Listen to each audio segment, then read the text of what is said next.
saudara kita yang terbaring di rumah sakit. Hari ini sayup-sayup suara azan dari masjid rumah sakit masuk ke telinganya. Dia menonton di televisi acara live solat Jumat, tapi saat itu dia hanya mampu terbujur kaku. Ruhnya masih ada dalam jasad. Anaknya tidak bisa berada di sampingnya karena security tidak mengizinkan keluarga berada di dalam ruang ICU. Dia duduk di dalam. Suara terdengar, azan bersahutan, hayya 'alas salah, mari salat, hayya 'alal falah, mari menuju kemenangan. Dia hanya bisa meneteskan air mata. Kenapa?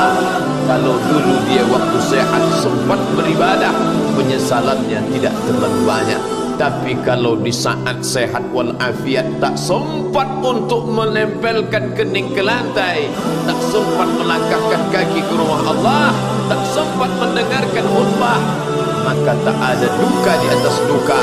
Air mata yang meleleh tak dapat mengembalikan masa lalu. Lan tarji'al ayyamul lati madat, yang lalu tak dapat diulang kembali. Air mata darah menangis.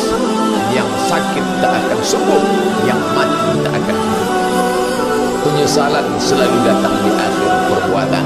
Belum pernah orang menyesal sebelum perbuatan berlalu. Selalu penyesalan di akhir. Di saat itu penyesalan tak lagi bermakna. Apa kata mereka ketika melihat azab Allah? Rabbana, hai Tuhan kami, ya Rabb kami, absarna, mata kami sudah melihat azab, wa sami'na, telinga kami sudah mendengar suara tangisan, teriakan, pekikan di dalam neraka. Farji'na, kembalikan kami lagi ke dunia, na'mal salihah, kami ingin beramal saleh, inna muqinun, kami yakin seyakin-yakinnya. Tapi saat itu penyesalan tak lagi bermakna, karena dunia tak mungkin utuh semula, karena sudah menjadi sunnatullah yang lampau tak akan kembali. Idza sama'un fatarat, langit terbelah, wa idzal kawakibun tasarat, planet-planet bertabrakan, wa idzal biharu fujirat, lautan diledakkan, diletupkan, wa idzal quburu bu'asirat, semua yang dikubur dibangkitkan. Alimat nafsun ma qaddamat wa akharat, disitulah orang baru sadar apa yang dulu pernah aku lakukan. Wa qadimna ila ma'amilu min amalin, semua amal mereka kami tunjukkan, kami datangkan. Ini amalmu, ini infakmu, ini wakafmu, ini sedekahmu, ini salawatmu, ini bacaan Qur'anmu, ini zikirmu. Tersenyum mata melihat amal. Faman ya'mal mithqala dzarratin khairan yarah. Tapi jangan lupa, apakah yang dosa-dosa itu dilupakan begitu saja? Yang buruk pun akan nampak juga. Faman ya'mal mithqala dzarratin syarran, sebesar ujung rambut, sebesar telapak kaki semut yang hitam, di atas batu yang hitam, di tengah malam yang gelap, di dalam samudra yang gelap, akan ditampakkan juga pada hari itu. Yauma tublas sarair, segala rahasia ditunjukkan, dan mata akan melihat dengan penglihatan yang nyata. Mulut tidak lagi bisa menjawab. Al-yawma nakhtimu ala afwahihim, hari itu mulut kami kunci, karena mulut itu yang dulu pandai mencari-cari alasan, bersilat lidah, maka hari itu lidah dikunci. Wa tukallimuna aydihim, tangan mereka akan buat bicara. Wa tashhadu arjuluhum, kaki bersaksi. Apa yang akan dibicarakan tangan, apa yang akan dipersaksikan kaki. Bimakan yaksibun, semua yang pernah dilakukan di masa yang lalu. Berapa atasanmu sanggup memberi gaji sehingga begitu enteng kau tinggalkan solat? Apa yang dijanjikan istrimu sehingga begitu enteng kau berikan yang haram, hanya rayuan sesaat, padahal dia pun akan meninggalkanmu sebelum masa tua tiba? Apa yang dijanjikan anak-anakmu? Ayah, kami akan menjagamu di hari tuamu nanti, maka berikan kami yang kami inginkan, berikan kami rumah yang besar, berikan kami kendaraan yang mewah. Nanti setelah hari tua kami akan menjagamu, kata mereka. Tapi setelah kita tua, dosa-dosa begitu banyak terkumpul. Mereka pun meninggalkan kita di panti jompo yang penuh dengan kesunyian, hening, sepi. Suara cucu tak terdengar menangis karena mereka pun malu mengakui kita sebagai orang tua. Suapkanlah yang haram ke mulut mereka, berikanlah yang batil ke dalam perut mereka. Itu hanya akan menjadi azab di dunia sebelum hari kiamat tiba. Ish masyita, hiduplah sesuka hatimu. Ish masyita, apa yang mau kau makan, makanlah. Apa yang akan kau bekerjakan, kerjakanlah.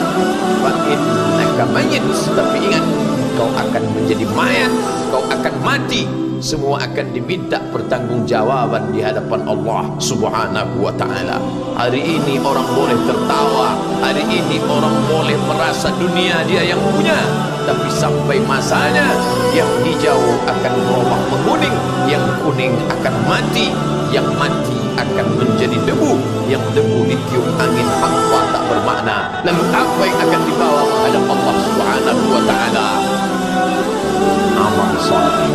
Kalau pernahlah mulut itu membaca sepotong dua potong ayat sebelum berangkat bekerja, kalau sempatlah masuk ke kamar mandi mengambil air wudhu, solat sunat duha sebelum berangkat bekerja, kalau sempatlah ketika duduk dalam suasana santai membuka iPad lalu dibuka Quran digital sambil melihat beberapa ayat merenungkan maknanya mengingat mati, kalau sempatlah mulut mengucapkan subhanallah wa bihamdihi subhanallahil azim, kalau sempatlah anak istri dibawa ke masjid iktikaf mendengarkan pengajian, kalau sempatlah beberapa persen dari pendapatan itu dilimpahkan ke rumah anak yatim panti jompo masjid, kalau sempatlah beberapa meter tanah dibeli untuk pembebasan mendirikan rumah Allah, kalau sempat memberikan beberapa karpet untuk rumah yang selalu ditinggalkan, kalau sempatlah memberikan beberapa kilo beras untuk yatim piatu dan panti jompo, itu yang akan menolong di hadapan Allah. Adapun rumah besar dengan beberapa semen, dengan beberapa busi yang banyak, semua akan menjadi tinggal kenangan. Mereka akan menjual, membagi-baginya. Tanah yang dulu harganya semeter 100.000 sekarang sudah menjadi 5 juta. Mereka akan bagi-bagi itu semua kepada ahli waris. Lalu kita hanya membawa 3 helai kain tipis yang tidak berjahit, dan itu semua menjadi milik orang. Kalau dulu mereka kita didik dengan pendidikan yang baik, di tengah malam mereka bangun menetes air matanya, lalu dia berdoa, Rabbighfirli wa liwalidayya warhamhuma kama rabbayani shaghira, seperti tetesan embun di tengah gurun Sahara yang panas. Kalau sempatlah mereka berdoa, Allahumma ighfir lahu warhamhu wa'afihi wa'fu anhu, maka mengalirlah air yang sejuk ke tenggorokan yang kering. Kalau sempatlah mereka membeli makanan, diundangnya anak yatim, diusapnya kepala, kekal abadi membawa iman dan amal salehnya. Kalau sampai hari ini masih bersemayam di dalam diri kita, mari kita jaga dan kita berharap kepada Allah husnuzan. Allah menutup usia kita ini dengan husnul khatimah. Ketika itulah malaikat datang memanggil, menyambut, ya ayyatuhan nafsul mutmainnah, wahai jiwa yang tenang, irji'i ila rabbiki, kembalilah engkau kepada Tuhan Rabbmu, radiyatan mardiyah, engkau ridha kepada Allah, Allah pun ridha menerima engkau sebagai hambanya. Fadkhuli fi ibadi, masuklah engkau ke dalam golongan hambaku. Wadkhuli jannati, masuklah engkau ke dalam surgaku. Saat itu ruh keluar dari badan seperti tetesan air di hujung daun yang lembut menetes.